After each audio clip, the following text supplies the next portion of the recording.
ഇത് വായിച്ചിട്ടാണോ ഇവിടെ ഇരുന്നിട്ട് ആടി കളിക്കുന്നത്?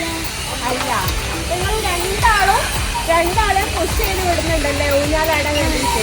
ഇത് ശരിക്കും ഇതിന്റെ ആവശ്യമില്ല. ഈ ഊഞ്ഞാലിന്റെ പേരെന്താണെന്ന് അറിയാം അവിടെ മെൻഷൻ ചെയ്ത് വെച്ചത്.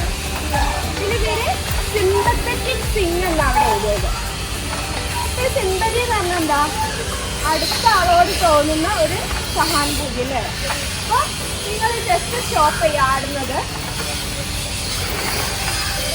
എന്നിട്ട് ഒരാള് മാത്രം ഒന്ന് ആടാവോ? അത്യാവശ്യം ഫോഴ്സിൽ ഒരാൾ മാത്രം ആട്ടി കൊടുക്കുമോ? ആരെങ്കിലും ഒരാള് ആടിയാൽ മതി. നല്ല ഫോഴ്സിലൊന്ന് ആട്ടി കൊടുക്കുമോ? എന്നിട്ട് വെറുതെ ഇരുന്ന് കഴിഞ്ഞാല് കുറച്ച് സമയം കൊണ്ട് ഇയാൾ ആടുമ്പോൾ ഇങ്ങനെ ഒരു മോശം സംഭവിക്കുന്നുണ്ട് അല്ലേ. രണ്ട് ഊഞ്ഞാലങ്ങൾ മുകളിൽ നോക്കിയാൽ കാണാം. എന്ത് കാണാം? ഇത് നേരെ കണക്ട് ചെയ്ത് വെച്ചിട്ടുണ്ട്. ഒരു വുഡൻ പ്ലേറ്റുമായിട്ട് കണക്ട് ചെയ്ത് വെച്ചിട്ടുണ്ട്. ഒരാള് ആടുമ്പോൾ ഈ ഒരു മോഷൻ ഈ പ്ലേറ്റിലൂടെ ട്രാൻസ്ഫർ ആയിട്ട് അടുത്ത ആൾക്ക് കിട്ടും. അപ്പം അടുത്ത ആള് ആടാൻ വേണ്ടിയിട്ട് സ്റ്റാർട്ട് ചെയ്യും. അതാണ് ശരിക്കും ഇതിനകത്തുള്ള സയൻസ് പ്രിൻസിപ്പിൾ. ഞാൻ ഇയാളെ ആട്ടിക്കൊടുക്കാൻ പോവാണ്. മോളവിടെ വെറുതെ നിൽക്കായിരുന്നു അല്ലേ.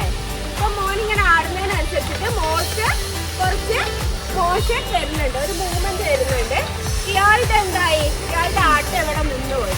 ഇനി അയാൾ കുറച്ച് സമയം ആടുമ്പോൾ ഇയാളുടെ ഊഞ്ഞാല് വീണ്ടും മൂവ് ചെയ്ത് തുടങ്ങിയിട്ടുണ്ട്. ഇയാൾ പ്രത്യേകിച്ച് ഫോഴ്സ് തന്നെ കൊടുത്തിട്ടാണോ? അല്ല, ഈ ഒരു മോഷൻ ഈ വുഡനിലൂടെ അങ്ങോട്ടും ഇങ്ങോട്ടും പരസ്പരം ട്രാൻസ്ഫർ ആവാണ്. ഇയാള് മാത്രമാണ് ആടുന്നത്. അയാളുടെ ഓൾമോസ്റ്റ് സ്റ്റോപ്പ് ആയിട്ട്. ഇനി അയാൾക്ക് കുറച്ചുകൂടെ കണ്ടോ സ്പീഡ് കൂടുമ്പോൾ ഇയാള് പതിയാവുന്നുണ്ട്. ഈ രീതിയിൽ ഈ രണ്ട് സ്വിങ്ങിന്റെ ഇടയിൽ, രണ്ട് ഊഞ്ഞാലുകൾക്കിടയിൽ ഒരു മോഷന് ട്രാൻസ്ഫർ ആയിക്കൊണ്ടിരിക്കുകയാണ്, അങ്ങോട്ടും ഇങ്ങോട്ടും. അതാണ് ഈ സ്വിങ്ങില് ശരിക്കും സംഭവിക്കുന്നത്. ഇവിടെ ഇപ്പോൾ എനർജി ഒക്കെ കൂടുതലുള്ളിടത്തുനിന്ന് കുറവുള്ളിടത്തേക്ക് ട്രാൻസ്ഫർ ആവുന്നത് പോലെ മോഷൻ ട്രാൻസ്ഫർ ആവുന്നത് നിങ്ങൾ കണ്ടല്ലേ. അപ്പം ഈ രണ്ട് സ്വിങ്ങുകളും രണ്ട് ഊഞ്ഞാലുകളും ഇൻ ഫേസിലാവുമ്പോൾ മാത്രമാണ് ഈ ഒരു ഊഞ്ഞാലിൻ്റെ മോഷൻ കിട്ടിയിട്ട് അടുത്ത ഊഞ്ഞാല് ഓസിലേറ്റ് ആവാൻ വേണ്ടിയിട്ട് തുടങ്ങാം.